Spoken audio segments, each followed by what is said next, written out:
It was a summer night in Iowa, 1912. A small town, quiet and still. Villisca was the kind of place where people left their doors unlocked, where neighbors waved at each other in the streets, and children played freely until the last rays of the sun disappeared. It was safe, simple, and peaceful. But on one night in June, that peace was broken in a way that no one could have imagined. A darkness entered Villisca, and when morning came, the world of this little town would never be the same again.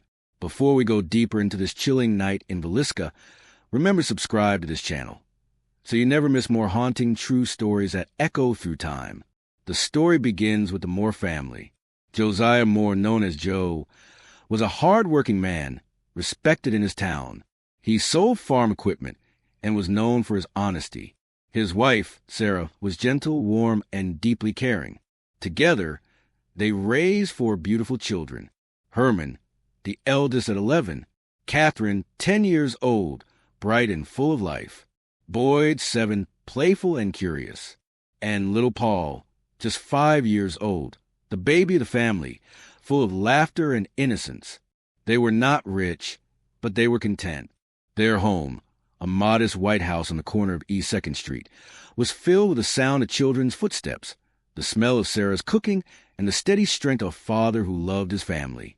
The Moores were known in Villisca as good people, faithful churchgoers, active in the community, trusted by their neighbors. On Sunday, June 9, 1912, the Moores attended church like they always did. That day was special, for the children were part of a Children's Day program organized by the Presbyterian Church. Sarah, devoted to the church, had helped prepare the event. The children, dressed neatly, stood with their friends, reciting verses, singing hymns, smiling at proud parents in the pews. Among the children were 2 friends of Catherine Moore, Lena and Ina Stillinger, daughters of a nearby family. They were invited to spend the night at the Moore home after the church event, a treat that made the girls happy. Their parents agreed. After all, in Villisca, what could possibly go wrong? As the church program ended late that evening, the town settled into its familiar quiet. The Moores, along with Lena and Ina, walked home under the soft glow of lanterns and the dim sparkle of the stars. The children were tired from a long day, but full of joy. They reached the Moore house, where bedtime routines unfolded in the warmth of family life. Prayer said, clothes changed, lights extinguished. Inside, the house grew still. Outside, Villisca slept, never knowing that something terrible was about to happen. In the darkness of night, while the town dreamed, an intruder entered the Moore home. How they entered remains a mystery. Some believe the person had been hiding in the attic, waiting for the family to fall asleep. Others say the killer slipped in through an unlocked door. What is certain is that someone was inside the house, moving quietly, waiting for the right moment. And when the house was finally silent, when every child was fast asleep, that darkness struck. The following morning, June 10th, Villisca woke as always. The sun rose, the roosters crowed, and farmers prepared for another day of work. But at the Moore house, all was still, too still. Neighbors noticed that the family, usually early to rise, had not come out. The blinds were drawn, the yard quiet. Mary Peckham, the neighbor who lived next door, grew uneasy. She called out to the family. No answer. She knocked on the door. Silence. Finally, she reached out to Josiah's brother, Ross, who hurried over with a spare key. What Ross found inside would mark the beginning of a nightmare that still chills Villisca more than a century later. When Ross Moore unlocked the front door of his brother's home, the air inside felt wrong. The silence was heavy, unnatural, almost pressing against him as he stepped inside. The house should have been alive with the noise of children, the clatter of breakfast dishes, the gentle hum of families starting their day. Instead, it was quiet, too quiet. He called out for Josiah. No reply. He called Sarah's name. Nothing. He moved through rooms carefully, his heart pounding with unease. And then in the upstairs bedroom, Ross came face to face with a sight so dreadful, so unthinkable, that it would scar him forever. What he saw made it clear that the Moore family and the Stillinger girls who had stayed the night were gone. Their lives had been taken in the darkness. Every one of them.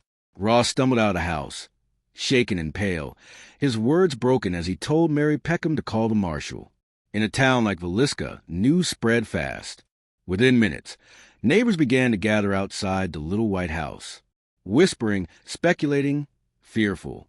Parents pulled their children closer, holding their hands tighter. Marshal Henry Horton was among the first officials to arrive. He entered, and what he found only confirmed Ross's words. The house had become the scene of something unspeakable. Each member of the Moore family, along with Lena and Ina Stillinger, had been struck down in their sleep. The weapon had been an axe, Josiah's own axe, left behind by the killer. The sight inside was almost too much to bear, but the marshal forced himself to continue, for it was his duty. As word spread, the crowd outside grew larger. People came on foot in wagons from every corner of the town. They stood in shock, unable to understand how something so cruel could happen here. In their Villisca, some wept quietly. Others stood in stunned silence. A few whispered prayers, while others asked aloud the questions that hung in the air. Who could do this? And why? The Moore children had been known by everyone. Their laughter had filled the schoolyard. Their voices had echoed in Sunday school. The Stillinger girls were part of another well-respected family. The loss was not just one household. It was the heart of the community itself. But the shock of the discovery soon gave way to something else. Fear. If someone could do this to the Moores, could they do it again? Was the killer still hiding somewhere in Villisca?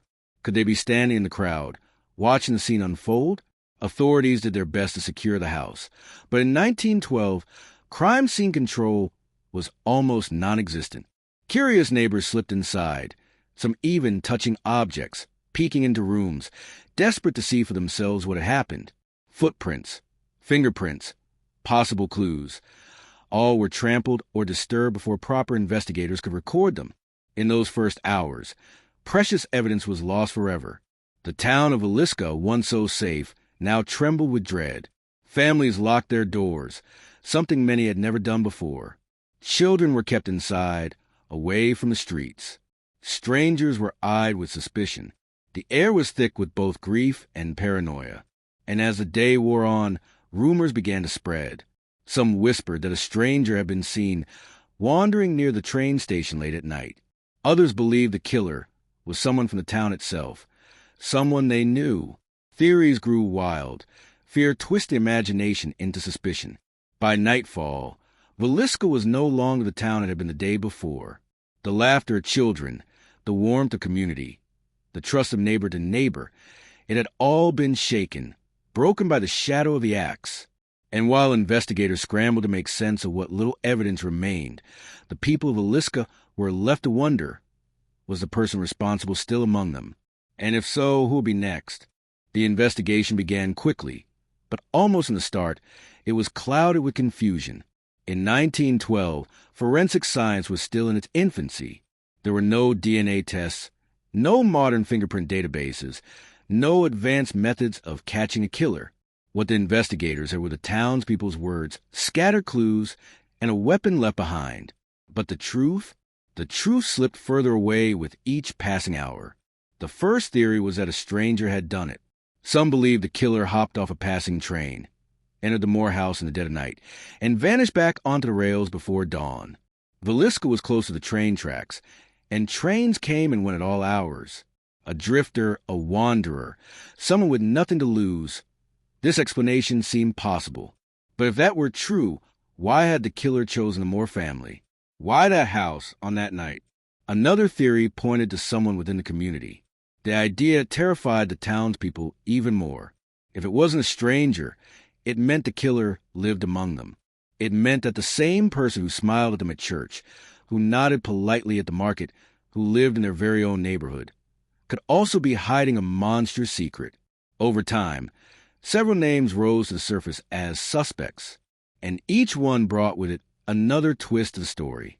One of the most infamous suspects was Reverend George Kelly. He was a traveling preacher, small in stature, awkward in manner, but with eyes that unsettled those who looked too long. Kelly had been in Villisca the night of the murders, attending the very same Children's Day program at the church. He had watched the Moore children and the Stillinger girls stand before the congregation, smiling and singing. After the tragedy, Reverend Kelly behaved strangely. He left town abruptly, boarding a train early in the morning. Later, he wrote letters to police, boasting that he might know details of the crime. He even confessed once, though he later retracted, claiming he had been pressured. Some said he was disturbed, battling inner demons. Others argued he was simply seeking attention. But could a frail preacher truly have carried out such an attack? Some thought yes. Others doubted it. Then there was Frank Jones, a wealthy and powerful man in Villisca. He owned a business that competed directly with Josiah Moore's farm equipment company. Years earlier, Moore had worked for Jones but left to start his own store. Not only that, rumors swirled that Josiah may have had a personal relationship with Jones's daughter-in-law, a scandal that would have humiliated a man of Jones's standing. Did Frank Jones order the deaths out of jealousy or revenge? Could business rivalry and pride have led to murder? It was possible. Another name tied to the crime was William Mansfield, sometimes called Blackie Mansfield. He had a violent reputation and was suspected of committing other axe murders in nearby states. His pattern of crimes, some said, mirrored what happened in Villisca. If Mansfield had done it, then perhaps the Moore murders were not personal at all, but part of a chilling string of attacks. But none of these suspects could ever be proven guilty. Trials were held, accusations flew, witnesses came forward with conflicting stories. Yet in the end, no one was convicted. The jury could not agree, and the cases fell apart. The killer, whoever they were, slipped away into history.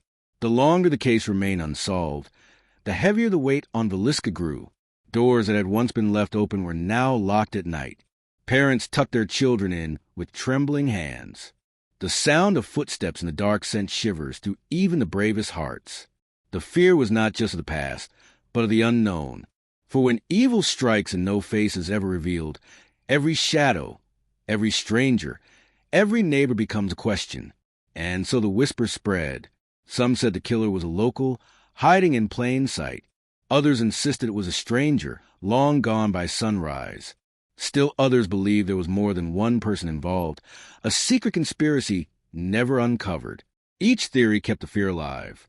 Each suspicion deepened the wound in Villisca's heart. What remained clear was this: 8 lives had been taken in the middle of the night, a family destroyed, a town haunted, and justice never arrived. The murders of June 1912 did more than take 8 lives. They shattered the very soul of Villisca. For years afterward, the town was not the same. Fear settled over its people like a heavy blanket that never lifted. Parents kept their children close, and strangers were met with suspicion. A knock on the door at night sent hearts racing. Even the sound of the wind rattling an old shutter made families uneasy.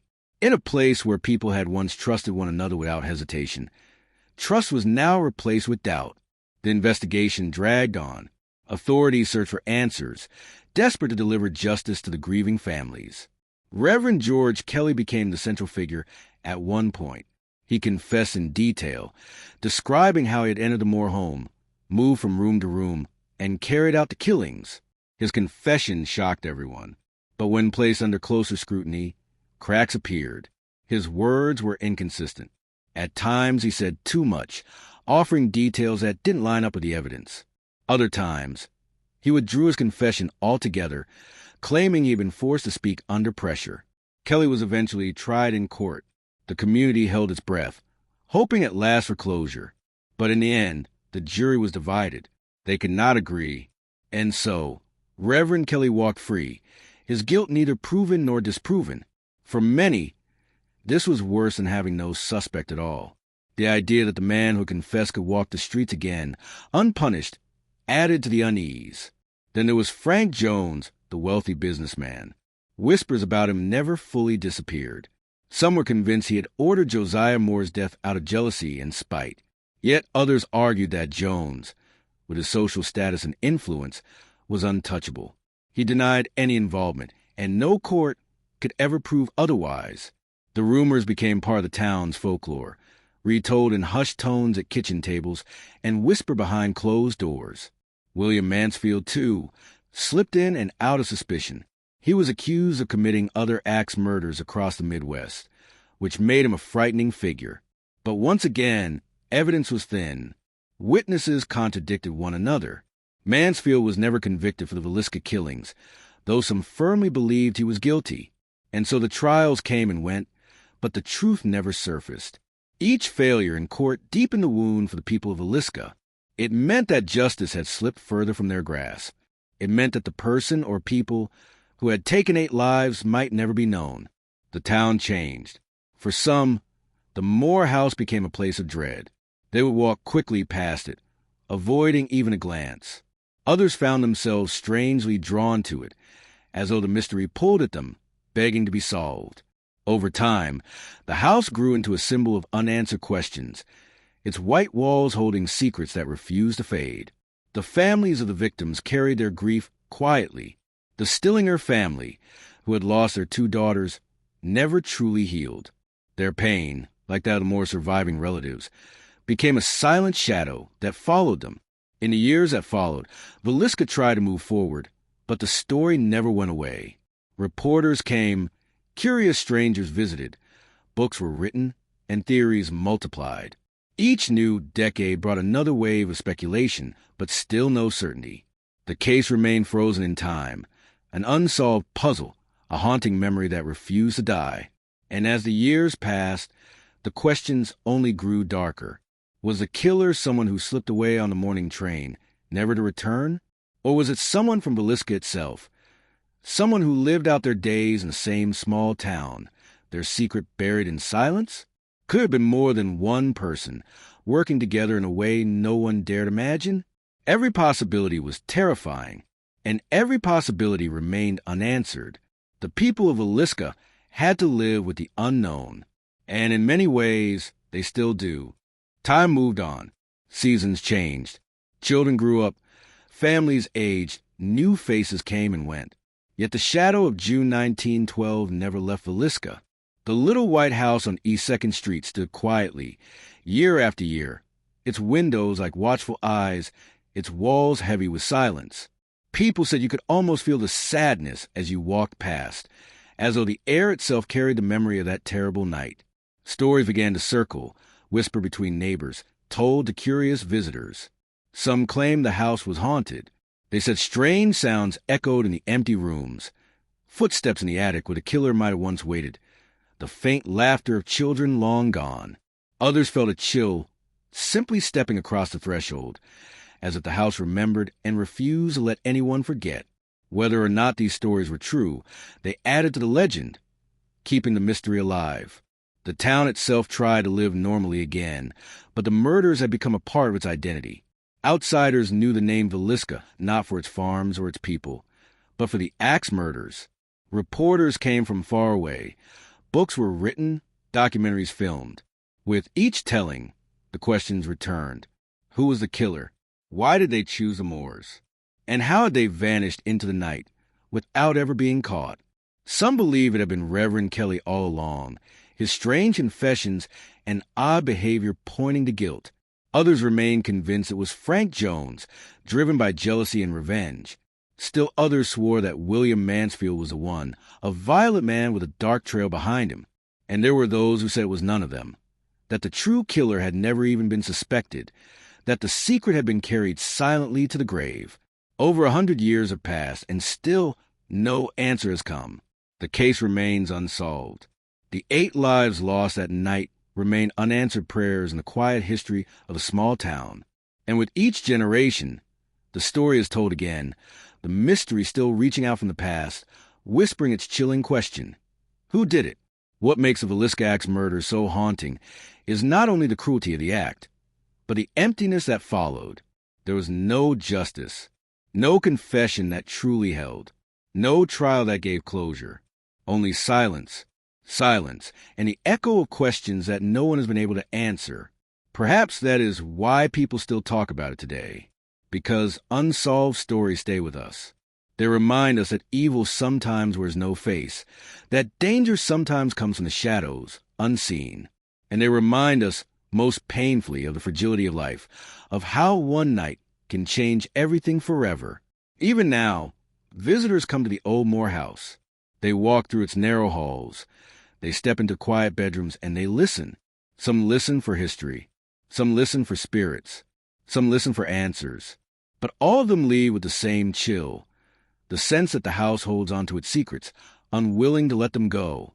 And maybe that is the final chapter of Villisca, a story that refuses to end, a mystery that will never rest, a tragedy frozen in time, waiting, always waiting, for a truth that may never come. So as we close this story, I leave you with this question. Who truly committed the Villisca Axe Murders of 1912? Was it the preacher, the businessman, the drifter, or someone else entirely? The answer, perhaps, is lost to history. But the haunting of Villisca remains. If this story left you with chills, don't forget to subscribe. Many more haunting tales await you here. Stories of mystery, of history, and of the shadows that never fade.